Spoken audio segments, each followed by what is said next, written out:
bersama Indonesia Lawyers Club, penjahat seksual di sekolah JIS. Sekarang saya mau ke Pak Rikwanto, tapi Otman dulu deh. Otman Paris. Oh, saya dulu. Oke. Kenapa gua? Belum Menarik ya kalau gue ya. Belum berubah ya namamu kan. Masih Otman kan.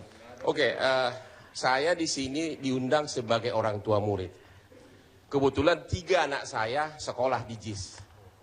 1 udah lulus SMA, bahkan sudah lulus Fakultas Hukum di Inggris, sudah jadi pengacara internasional sekarang, dan terima kasih kepada JIS. Yang kedua, putri saya juga dari JIS, juga lulus dari JIS SMA. Waktu dia tes di Harvard Law School di Boston mengatakan, kami tahu JIS. Dan dia sekarang di Queen Mary Law School di Inggris. Dan benar-benar saya sangat senang karena benar-benar berprestasi bagus. Nggak, dia tes di Harvard Law School, lulus, kenapa nggak masuk situ aja? Kenapa ke Queen Mary? Dia waktu kelas 2 SMA, dari JIS dia summer school ke Harvard Law School. Oh, summer. Tapi sekarang sudah kuliah resmi Fakultas Hukum di Queen Mary London. Oke, terus. Anak bungsu saya yang ketiga, sekarang kelas 2 SMA di JIS. Di JIS ya. Saya 10 tahun keluar masuk JIS, dan saya tidak melihat apapun yang mengkhawatirkan. Kalau sampai mengkhawatirkan, jangan tanya, Hotman Paris yang akan mendobrak duluan. Itu udah pasti. Karena this is my son, dan saya orang Batak. Saya nilai sebagai bapak ada 90 bisa, karena saya benar-benar care sama anak saya. Saya prihatin dengan pelaku ini harus dihukum. Namanya orang Batak aja yang care mana. Aja. Terutama Batak. Ya. Itu ya, jadi yang mau saya utarakan adalah begini. Ini saya baru print bahwa perusahaan outsourcing yang dipekerjakan itu adalah ISS, perusahaan multi-billion terbesar di dunia untuk outsourcing. Berarti memang JIS hati-hati. Karena untuk gugatan perbuatan melanggar hukum yang harus dibuktikan oleh OCK Ligis adalah apakah ada kelalaian dalam mengoperasikan sekolah tersebut.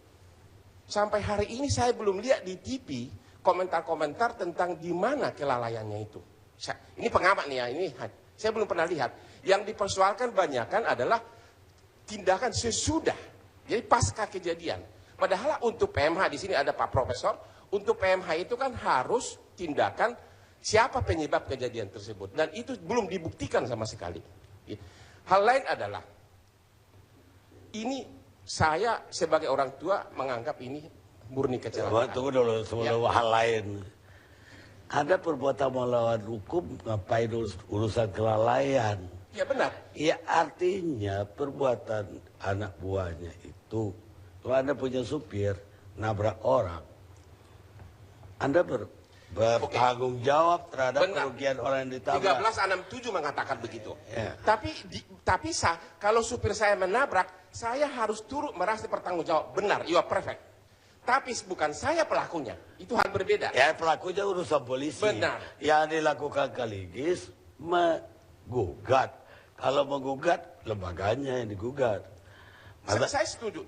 Tapi untuk membuktikan bahwa dia bertanggung jawab atas perbuatannya diatur dan perbuatan anak buahnya, saya setuju diatur dalam 1367. Tapi untuk dia bertanggung jawab atas perbuatan dia sendiri diatur dalam 1365. Itu harus dia buktikan bahwa JIS lalai. JIS lalai, itu yang saya belum lihat. Saya tidak mengatakan tidak ada, tapi saya belum lihat pembuktiannya. Yang ketiga, saya kasih contoh. Kalau saya misalnya bawa ponakan saya yang cantik ke rumah menginap. Waktu saya lagi tidur siang, tiba-tiba supir saya yang sudah bertahun-tahun dikerja melakukan pelecehan seksual. Saya tidak bertanggung jawab, bukan saya pelaku, tapi saya turut merasa bertanggung jawab. Itu 2 hal berbeda. Itu maksud saya, ya? Ya beda. Oke. Itu beda, 2 hal berbeda. Orang yang dia gaji Ya, melakukan kejahatan dan merugikan orang lain. benar. Kejahatannya urusan polisi, perdatanya tanggung jawab dia. Perdatanya tanggung jawab dia, tapi bukan dalam kapasitas sebagai pelaku. Tapi karena dia harus bertanggung jawab atas perbuatan orang lain. 2 hal berbeda itu. Iya. Dia bertanggung jawab perbuatan Orang lain, bukan sebagai pelaku. Ya memang saya nggak bilang dia pelaku. Pelaku Itu pegawainya. kalau dia bukan pelaku, memang saya tidak melihat bahwa sekolah, misalnya, terlepas dari soal izin, kalau soal izin saya no comment, itu urusannya pejabat. Tapi dari segi itu saya tidak melihat ada unsur bahwa sekolahnya itu harus ditutup. Kalau terlepas dari izin, itu sudah aspek formal dari peraturan pemerintah. Ya. Jadi kalau saya tidak berpendapat, dari saya sebagai orang tua, itu adalah kecil. Saya 10 tahun keluar masuk, JIS itu adalah sekolah terhebat nomor 2 di dunia sekolah internasional. Nomor 1 Jepang. Saya kira Anda udah layak jadi PR JIS. Ya, saya tidak PR. Untuk apa saya PR? Because ya, yang hal lain adalah saya juga prihatin terhadap orang tua si ibu. Sekarang dia sudah bawa ke ranah hukum. Pertanyaan saya kepada si ibu adalah, okay, ini dibawa ke ranah hukum. Dan ibunya dan terutama Oce Kaligis bicara soal kejujuran, morality. Apakah, mungkin saya tanyakan kepada ibu, apakah ibu tahu bahwa sudah keluar putusan peradi yang melarang Oce Kaligis praktek di diskors 1 tahun? Ada. Itu nggak bisa. Iya, gini. Ini putusan hukum. Karena ini putusan hukum. Enggak, Iya. Ntar dulu. Artinya, saya kan sebagai orang tua, ini putusan peradi. Anda tahu nggak? Ya Anda sendiri pas. Ada putusannya di sini. Oke, tapi maksud saya, Ya. Anda punya staf yang punya izin, punya nggak staf Anda punya izin? Punya.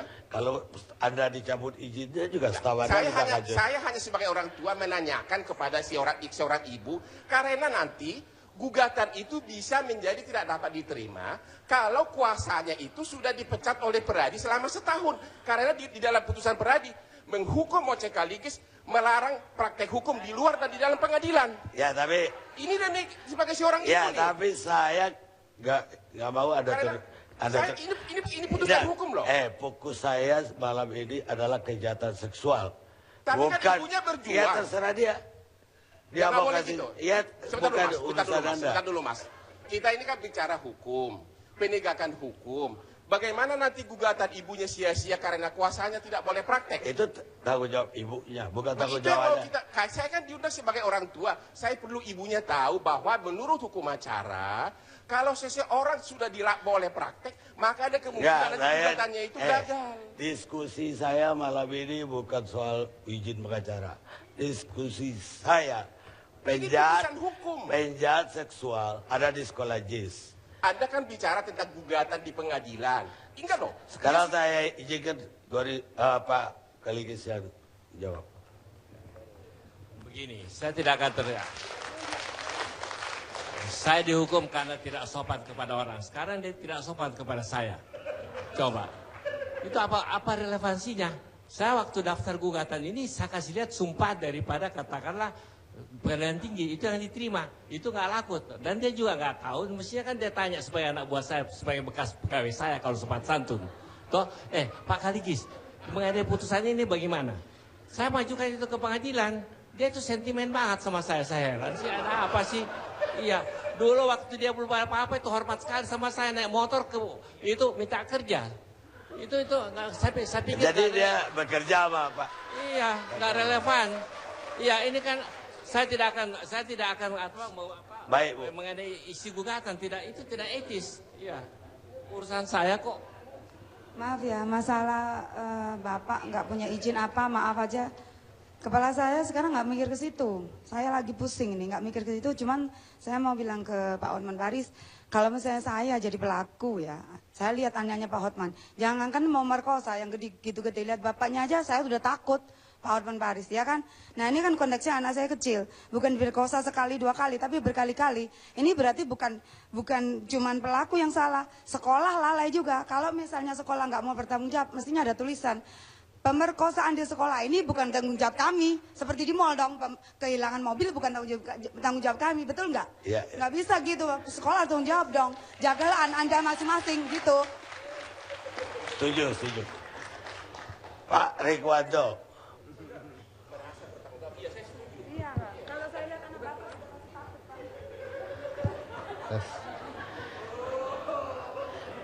Apa hasil penyidikan Polda, Pak?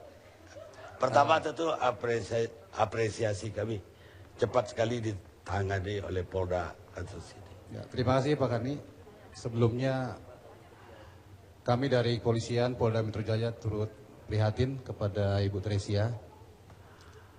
Dan semua yang dikatakan Ibu dan juga dikatakan oleh anak Ibu, korban, itu sama-sama kita yakinkan kebenarannya. Ya. Hanya kita perlu menyusun antara peristiwa, waktu, dan tempat. Karena keterangan-keterangan disampaikan seorang anak 5 atau 6 tahun ini perlu waktu. Ya, seperti poluan kita sampai 3 hari untuk menyusun bahasa yang digunakan dan kebenaran yang disampaikan. Pada akhirnya kita bisa menangkap 2 orang dan akhirnya bisa ditahan karena memang terbukti melakukan hal demikian, ya, pelecehan seksual.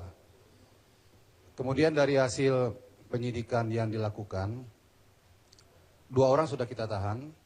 Kita kenakan pasal 82 Undang-Undang Perlindungan Anak, ancaman maksimal 15 tahun. Kemudian ada dugaan-dugaan lain yang ikut melakukan. Namun saat ini belum bisa dibuktikan karena masih menunggu hasil penyelidikan baik saksi maupun keterangan lain. Namun demikian yang lebih penting dalam hal kejadian ini adalah keterangan korban ini patut diduga telah terjadi padanya tidak sekali. Ya. Jadi beberapa kali. Dengan ditandai dengan adanya beberapa tempat yang dikatakannya itu terjadi padanya dan dia menjelaskan tentang gamblang sekali posisi dia seperti apa, pegangan di mana, dilakukan seperti apa di tempat-tempat tertentu. Kemudian di orang-orang tertentu juga. Artinya orang yang kita tangkap ini bukan dialah pelaku tunggal atau dialah pelakunya. Setelah itu tidak ada lagi. Kita yakinkan ada lagi. Hanya saja untuk mengkonstruksikan kembali tempat, waktu, dan peristiwa beserta siapa pelakunya perlu waktu. Dan kita juga mohon bantuan dari pihak Ibu Tresia. Sewaktu-waktu kita minta lagi pendapat dari anak Ibu di tempat dan waktu tertentu dengan Ibu juga. Dan juga dari pihak lawyer daripada JIS ataupun tersangka. Kita juga minta tolong. Dalam hal ini adalah bisa dikatakan peristiwa tragedi atau peristiwa memalukan atau peristiwa yang tidak harusnya terjadi, ikut juga membantu mengungkap ini. Jadi bukan hanya kita sebagai klien kita bela, tapi juga harusnya bagaimana peristiwa ini terbuka dan pelaku-pelakunya tertangkap, kemudian tidak terjadi lagi di sekolah tersebut atau di tempat lainnya. Ini yang kita harapkan. Apa sekolah ini terlalu tertutup? Saya lihat kalau untuk wartawan sangat tertutup. Ya memang semua mengakui ya, semua waktu kejadian ini mulai terekspos, mereka merasakan bagaimana bisa masuk ke dalam sekolah tersebut sulitnya. Satpamnya berlapis-lapis dan memang kalau belum ada kejadian juga demikian, betapa sulitnya. Namun ini kan hal yang memang digunakan oleh JIS sendiri sebagai sistem yang dibangun untuk masalah keamanan. Ya, bisa dikatakan sekolah tersebut second home, rumah kedua bagi muridnya. Kalau sudah disortir di depan pintu masuk berarti dalam aman. Tapi ternyata terjadi. Nah, ini yang dimaksud oleh masyarakat termasuk media, ketat sekali untuk pengamanan di JIS itu karena memang masuknya sangat malam sortir. ini kami undang kepala sekolah atau wakil kepala sekolahnya atau juru bicaranya. Mereka benar-benar tertutup. Dari kepolisian tidak ada masalah. Tidak ada masalah. Di tahap pertama kita dibantu oleh Mr. David ya, manajer security di sana, termasuk juga menunjukkan foto-foto daripada petugas outsourcing yang bekerja. Dan di situ bisa ditunjukkan mereka-mereka yang dicurigai dan akhirnya kita tangkap 2 orang dan ditahan. Untuk yang lainnya memang kita belum sentuh seperti kepala sekolah dan siapa-siapa yang bertanggung jawab dalam hal pengasuhan, kemudian bagaimana sistem pendidikan di situ dalam arti anak-anak itu setelah belajar mau kencing bagaimana, ini akan kita panggil dan dijadwal kemudian. Kalau untuk masyarakat terutama media tentunya pihak istri memang masih sangat membatasi untuk hal demikian. Apa benar keluarga korban ataupun mungkin korban-korban yang kita artinya tidak terbuka ke publik ada semacam apalah larangan, ditakutin Ya, ini yang perlu kita gali Pak Karni. Karena memang patut diduga ya, kejadian ini pernah ada di sana, patut diduga. Nah ini adanya berita-berita di media sosial dan berita-berita yang tidak ada di media sosial tapi beredar di kalangan masyarakat. Itu biasa di JIS, dulu pernah juga ada dan lain-lain. Untuk itu kita kerjasama dengan KPAI, menghimbau kepada orang tua murid, ya, siapapun dia yang anaknya sekolah di situ, apabila pernah mengalami hal yang sama seperti yang terjadi pada korban, melaporkan kepada polisian atau kita yang datang, silent, takut mentalnya nggak kuat, kita sharing di situ, nanti bagaimana penyidikannya kita lakukan yang terbaik supaya tidak ada terekspos dan lain-lain. Namun sampai saat ini belum ada laporan, kita harapkan kalau memang ada, ya disampaikan. Pelaku udah mengaku belum? Untuk pelaku yang 2 ini sudah mengaku dan kita lakukan pemeriksaan detail di situ disampaikan ya. Bagaimana tekniknya, bagaimana caranya, itu semuanya sudah kita rangkum dalam Dia pemeriksaan. bilang nggak ada orang lain lagi yang terlibat. Memang yang dia lakukan 2 orang ini kebetulan satu waktu, satu tempat, satu masa. Jadi bergantian. Hanya mereka yang melakukan pada waktu itu. Untuk yang lain dia tidak buka. Dia tidak buka. Baik pemirsa, kita rehat sejenak.